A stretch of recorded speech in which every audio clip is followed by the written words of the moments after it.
Hi, I'm Art Bergeron, and welcome to this installment of Frank and Mary here on Nantucket. If you haven't seen this show before, my day job is to do elder law. I do nothing but elder law at a firm called Myrick O'Connell, but this is not about my day job. It's about my friends Frank and Mary. If you've been to my presentations at the Salt Marsh, you know that Frank and Mary's goal in life is to live in their house until they die and be buried in the backyard. And if you identify with that, the point of this show is to help you figure out how to do that, and also to help you understand all of the immense organizations and players who are contributing to what makes Nantucket an exciting place to be. The person who knows all those people is my friend Alison. We have been doing this show now for a long time. A few people know me. It seems like everybody knows Alison. She's got a couple of great guests to talk about a program that we talked about a few years ago. But we really wanted to update people and also kind of talk to folks about what's going on there and how you can help. So Alison, thanks again for all of these many shows.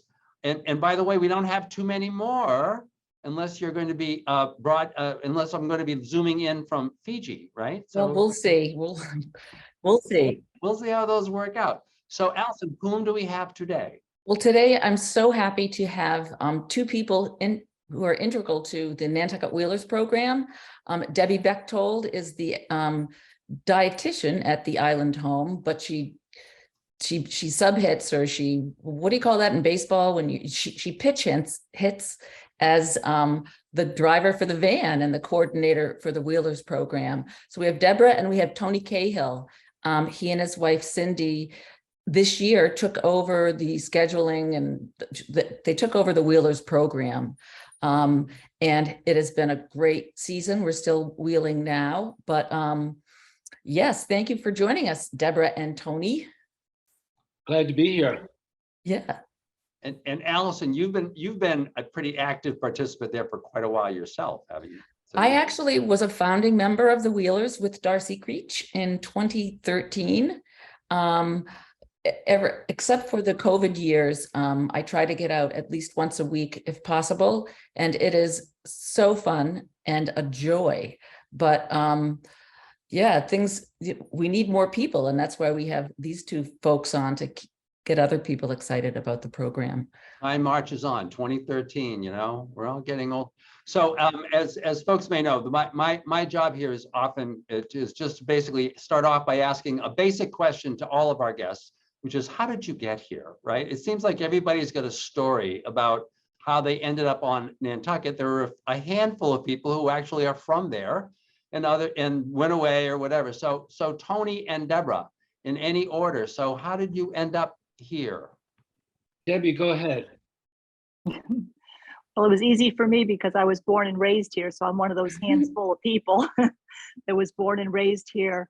Left for a few years during my late teens and early 20s, got a degree in food and nutrition, and returned to Nantucket and started working at the hospital, and then started filling in for the dietitian who worked at our island home, maybe 96, 95. And then when she retired, it was an easy entrance for me to take this job as working as a dietitian at our island home. When you left, do you leave intending to come back? I know so many folks who, oh God, they grew up on the island and get me out of here. And then they left and they were like, whoa, that wasn't so bad, right? So I'm just curious. That's exactly it. Yeah. Wanted to get away, do something different, and worked for a few years, and then did college in two different locations, and kept finding that I was coming back every summer because of the work and family, and would leave for the winters for different reasons, but then decided to come back and got a job at the hospital, and then here and settled down. Yep. That's great. But sometimes you got to leave. Sometimes, yeah, you got to leave. You got to see it from perspective. It's like that picture of the Earth, from the astronauts, and you look down, you go, ooh, that's not so bad, right? So Tony. I am a wash ashore, but sometimes and often I feel like I was born and raised here. Many of my friends are islanders who were born and raised here. My family started coming for summers in the late 50s, 60s. We lived all around different places on the island. I lived here for 2 years in the late 70s. and then decided to go back to America or reality and went to school, got my college degree. And but I did meet my wife, Cindy, here, my co-director with the Wheelers in 1976. And she has been here every summer as well. And let's see, she just every summer, the kids and Cindy would be here and I would commute back and forth for work. And now we've retired here for 6 months of the year. And we just love it. It's a great spot to be. We're so happy to have you. We're so happy to have you both, and are terribly excited about the changes that have been happening to the Wheelers programs. Tony, can you tell us a little bit about the program itself? Sure. Yeah. Well, like you indicated, the program was started in 2013, where Darcy and yourself, I didn't know you were a founder, purchased 2 bikes, and the program was such a hit that in 2014, Darcy purchased 2 more bikes. And the residents of our island home, Debbie, you could probably, they fight over who's going to go for the next ride. And if we take them out, well, I have to say, Debbie does a great job getting them ready. Our first ride of the week is Monday mornings, and we start at 9:30. And that must be quite a task to get the residents, or we call them our riders, fed, dressed, out the door, and Debbie drives them to Don Allen. We take them for an hour and a half, 2-hour ride, usually out to Surfside Beach during the summer months. We'll give them an option whether to go to Surfside Beach or head out to Sankaty or Quidnet area. But Debbie gets them to us, we take them for a ride, and then Debbie brings them back home again. And the residents just have such a wonderful time. At the end of the ride, they are saying, "The ride's over? Can I come tomorrow?" They really, really enjoy the ride. Just the expression on the faces, getting off the bus and getting back on the bus is priceless, truly priceless. You're right. It's very different. They arrive and they're kind of down and out after a weekend, and we bring them back to the bus with a twinkle in their eye and a smile on their face, and Debbie's smiling because they're smiling, and she gets them back for lunch. And Tony, can you explain a little bit about the bikes and how easy they are to ride? I mean, I think some people imagine that we're actually pushing a wheelchair in front of a bicycle, but indeed it is not like that at all. Right, that's true. The original bikes had a throttle control where you could pedal and throttle for power. So it's an electric bike and power assist. This year we purchased 2 new bikes. You can imagine after 10 plus years on the old bikes, there's just normal wear and tear on the bikes, and it's been time to update them. So we purchased 2 new bikes, and these new bikes 10 years later are just incredible. They're easy to use. There is some training involved. All our pilots are trained for 3-hour sessions to learn how to use the bikes, how to participate in the program, how to communicate with our riders, as well as safety. Safety is very critical and important, and it's really the number 1 task for us is safety. Second is to make sure they enjoy the ride. They come and they may not have spoken very much. They may have had family members come and visit them over a weekend, or maybe not. And our pilots interact with them. They talk, communicate. Some of them are very interested in sports or football or other aspects of island life. We get them out to Surfside Beach, where one of our sponsors is the Shack at Surfside, and they provide us with ice cream or lemonade or soft drink for the pilots, or a bottle of water for pilots, or a lemonade for our passengers or riders. And they sit there and they look at the beach. The community kind of comes around and they see the bike, and they're going, "Wow, what is that?" And they ask questions, they talk to the riders and the pilots, and they become very interested. You don't see a program like this very often, and it's very special for the island and for our riders. You don't see a bike like that very often either. Right. No, not at all. And so Deb, tell us about what it's like from your vantage point, you know, choosing the resident. I mean, everyone has to have permission. And once that's granted, I mean, how do they sign up? I mean, what is it like before they get on the bikes? And are there a lot of fist fights, you know, of people who try, you know, who's going to be first to get on that bike? Well, actually, that's not that funny because we don't have a fist fight, but there are some frustrations because people don't realize all the time that there needs to be there's a pattern, and everyone needs a turn. And yes, if you could get enough pilots to go every single day, that would be fantastic and make my job so much easier. But basically, what happens is every resident can have the opportunity. They have to be medically cleared and to some level. Some folks are just not. They're just not medically able to be able to go on the wheelers because of either pain concerns, which is the primary concern. So every resident, I start off with just thinking about their diagnosis, their day-to-day, their pain levels, why they're here. Basically, is it cognition? Is it a rehab? Those kinds of questions. And then I start, if I need to, I start working with the team here, nursing, CNAs, family members, social worker activities, physical therapy, PT, OT, to find out if someone would be eligible, is a good candidate, because we don't want someone to go out and have a bad experience or have increased pain or aggravate an injury, or just to be psychologically uncertain about what's going on. So there's a lot of care that goes into the thoughts of who would be the best candidates. This year we had about 50% of our residents fit that bill. And then they have to be either signing for themselves, the release from the wheelers, or the family member does. And again, every family member and every resident is more than happy to join in. This year, the wheelers the pilots were absolutely wonderful.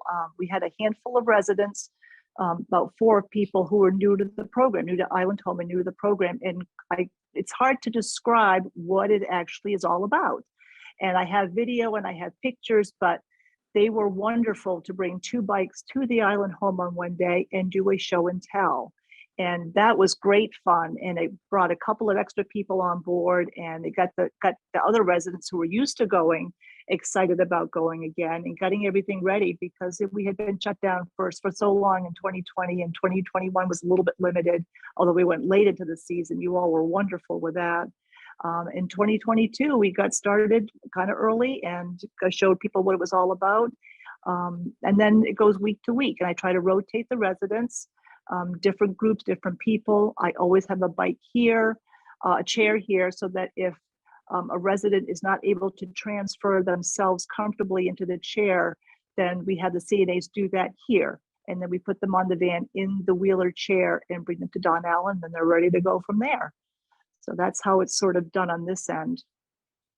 It is an incredible process. If I can add, I'm not sure who it's more rewarding for. We have struggled since COVID getting more volunteers, but our volunteers, what a crew we have. They are really fabulous.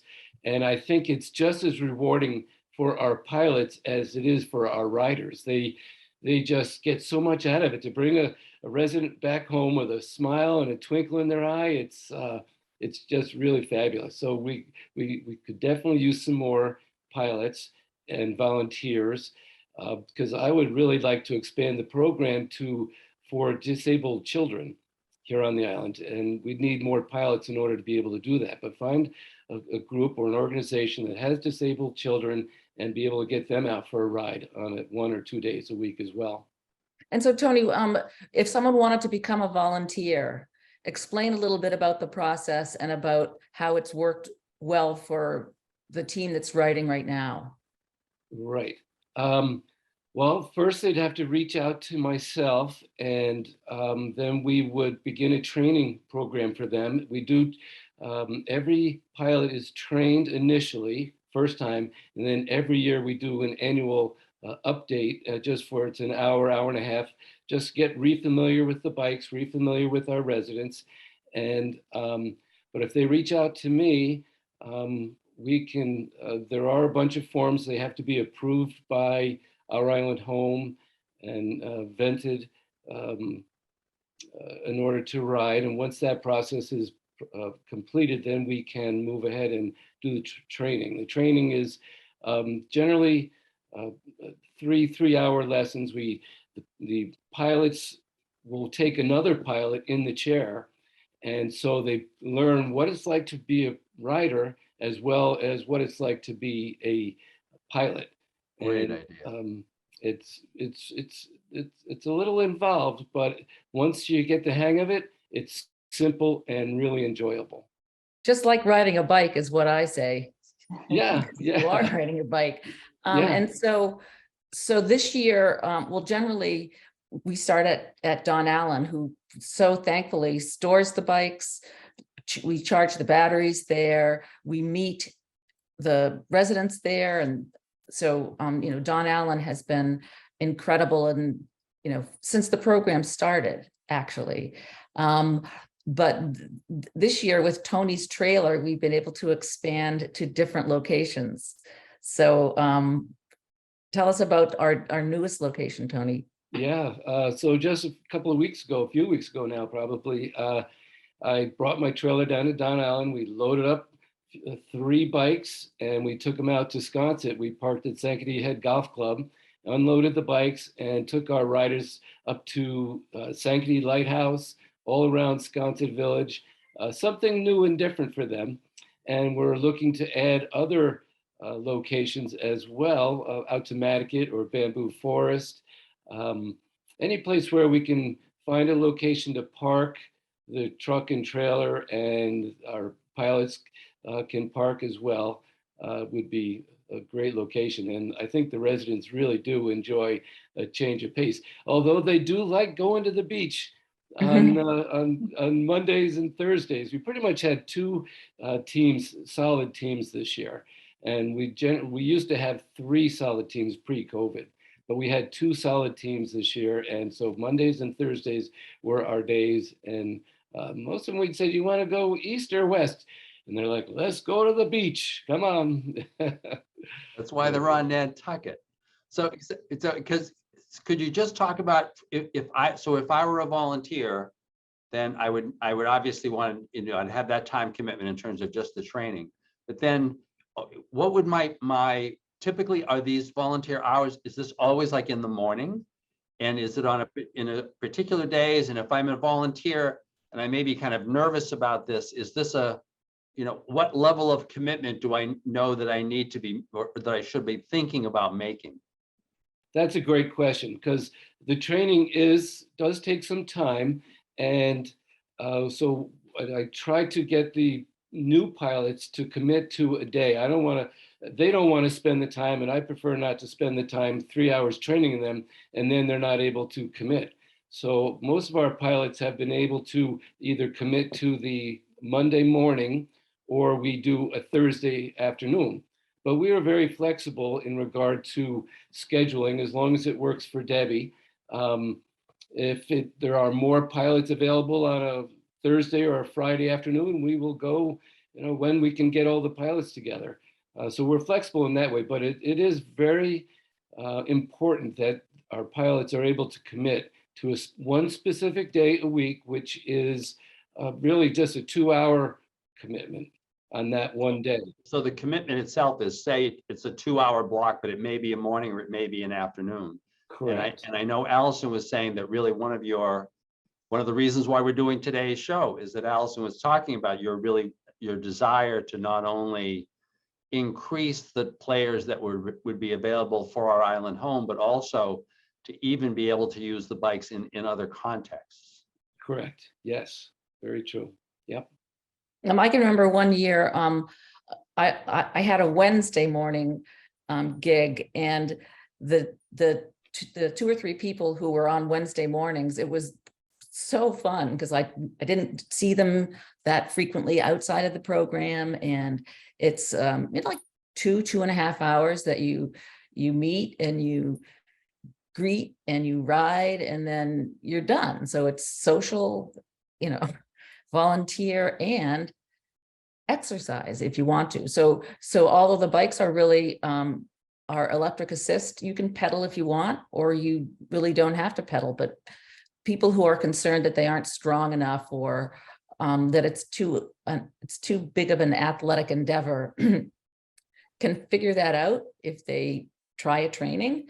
And I think, you know, most people are pleasantly surprised how fun and easy it is to do. And I have to say, once again, as an Outlander, I had no idea that those were electric. So I was always imagining, wow, that's got to be a pretty heavy lift, you know, to like 2 hours pedaling out to the beach and going back. So I didn't realize that. So Debra, from your perspective at our island home, am I correct in saying if there were more pilots, you'd have plenty? We don't have a problem on the demand side. There's definitely demand for kind of whatever amount of supply is available. That's absolutely true. Absolutely true. We have a lot of people who would like to go. They would go a couple times a week.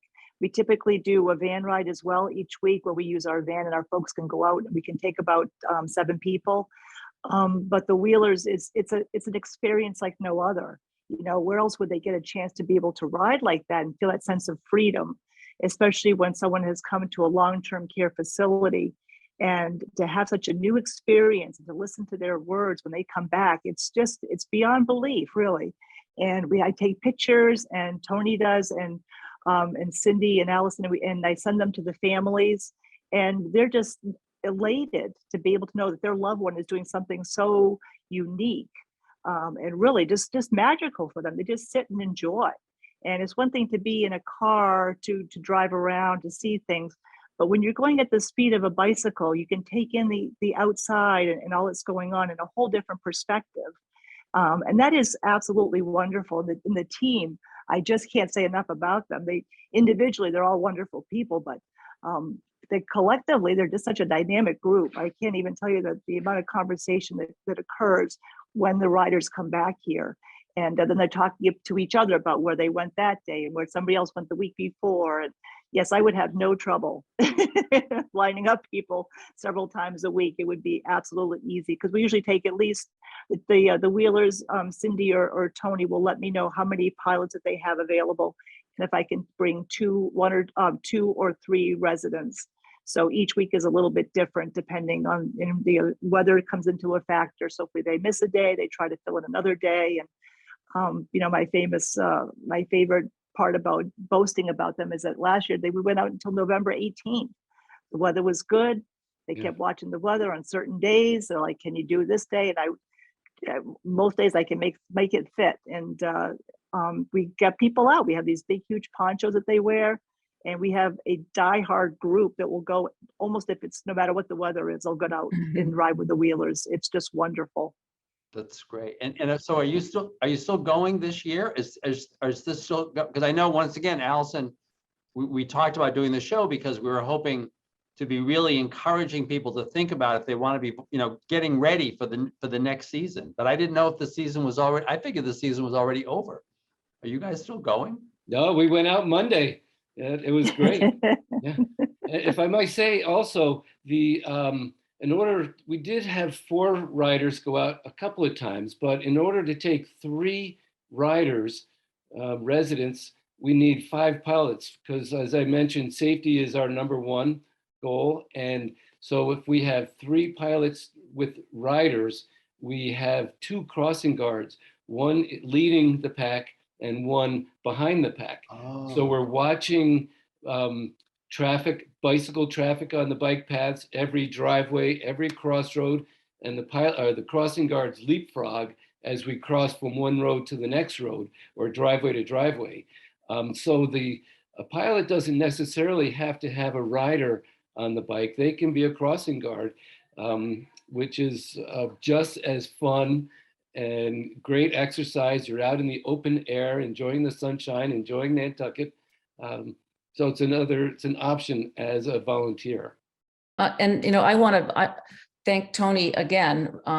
We were able to purchase 2 new bikes this year, and that was due to Tony and Cindy reaching out to their friends and neighbors for contributions. And the bikes are not cheap. They're, I think, $14,000 a piece. They are maintained for us by Nantucket Bike Shop. Every year they go over the bikes and make sure that they're fine. Tony has actually become a pretty good bike mechanic on his very own. But not only do we pay for insurance annually and bike maintenance, and we need to do probably more advertising to get people together. We have someone working on our website to get that up and running again. But we also take donations because we'd like to see the program grow. We'd like to have we're looking for 2 more bikes in the next few years to keep our fleet at 4. So not only can people give their time if they are able, but we're always happy for donations and have a fund at the Community Foundation for Nantucket.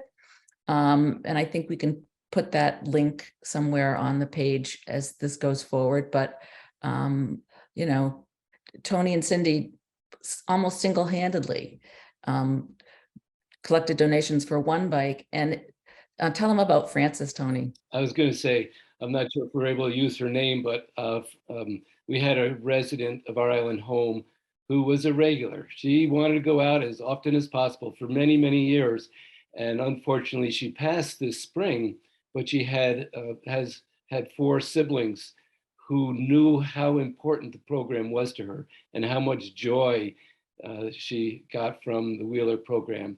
And so upon her passing, they each contributed a quarter. There were 4 siblings, a quarter of the amount to purchase a new bike. So we did purchase a new bike in her honor. And then we were able to raise enough funds in order to purchase another bike as well. And we're hoping to get, like Alison said, another bike or 2 within the next year, I think, because our other bikes it's normal wear and tear. They're 10 years old, the original bikes, and it's time, for safety's sake, to update those bikes. So we do Nantucket Community Foundation is fabulous. 100% of donations go to the program. We are all 100% volunteers, and Nantucket Community Foundation pays for our insurance through funds that we have raised, pays for any other incidentals, which there are very few. It's primarily the bikes, equipment, maintenance, insurance. I think that's all we have so far. And so if we were, I know that once again, we're getting close to the end of the season, but if people were interested for like next season, when do you usually start in the spring?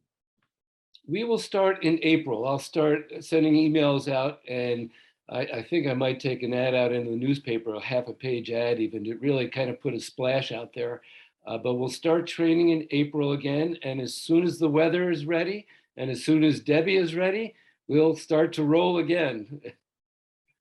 So we can get all that contact information. So for folks who want to be trying to reach out, if they were reaching out to you this fall, would they actually be doing some training and stuff this fall, or would they be kind of holding off? Because this show is going to go on in November. It'd be great if people could kind of get excited about, oh, this is something we'd like to do next spring, Yeah, come November, if the weather is, we're dependent on the weather right now. If we're out and riding, we're here and able to ride as long as the weather is good.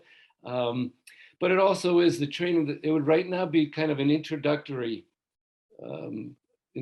for them to the program. They can come out for an hour, one of our rides, and just learn about the program. But then in the springtime, we'd have to go through the training process, which it's quite simple. You pedal your bike, you take another trainee out and learn about the bike, and then learn how to deal with the residents. But it's not difficult at all. And if you enjoy being in the outdoors and watching the wind blow through your hair, it's a terrific program. And so I'm going to be putting together a team. So all my friends, listen, I'm going to be putting together a team to try to take one day when I'm going to be gone the next year or so. So that's another way to look at it, is if you have friends and you want to do something together and you love the company of seniors and like to exercise, it's a, if you put together a group, we do also have subs. So if somebody can't make it, there's a sub program that we used several years ago that worked really well. But I encourage groups to come together or meet someone new. That's a great way of putting it, because you've always got a couple of bikes going out. So you could do it. You and a friend could really decide that you wanted to do this. And if somebody can't make it, fine. But that's a wonderful idea. So I guess my other job besides asking you where you came from is to check on the time. And I'm watching the time now, knowing that we're coming to the close. But I just want, for myself, so I go to a lot of nursing homes and a lot of places. Nobody, when I describe this, people just can't believe it. They just can't believe it. And they go to the website and they see it and they still can't believe it. It's one of the most wonderful things I've ever seen for nursing home resident. It's just unbelievable. Alison, thank you very much for doing this. Well, I want to thank Tony and Cindy Cahill and Debra, who has kept the program running at our island home. It's not easy. COVID hasn't made it any easier at all, but it is, it's a great thing. And I thank you so much for keeping it going. Thank you, Alison. Glad to have you a part of the program still. Yeah. Yeah. We're going to miss you too. Sorry. And thank you both for coming on. And Alison, thanks again for doing this and for everything. So anyway, folks, this is really important. This is classic homegrown, only on Nantucket does this exist. But you should be contacting these people. This is a wonderful way to be helping some of your neighbors who may have gotten older and for whatever reason are at our island home, and giving them a unique experience. Imagine if you were there, what a joy this would be. So thank you so much. And thank you, Alison, for doing all of this. And we'll look forward to seeing you both all on the next installment of Frank and Mary here on Nantucket. Thank you very much.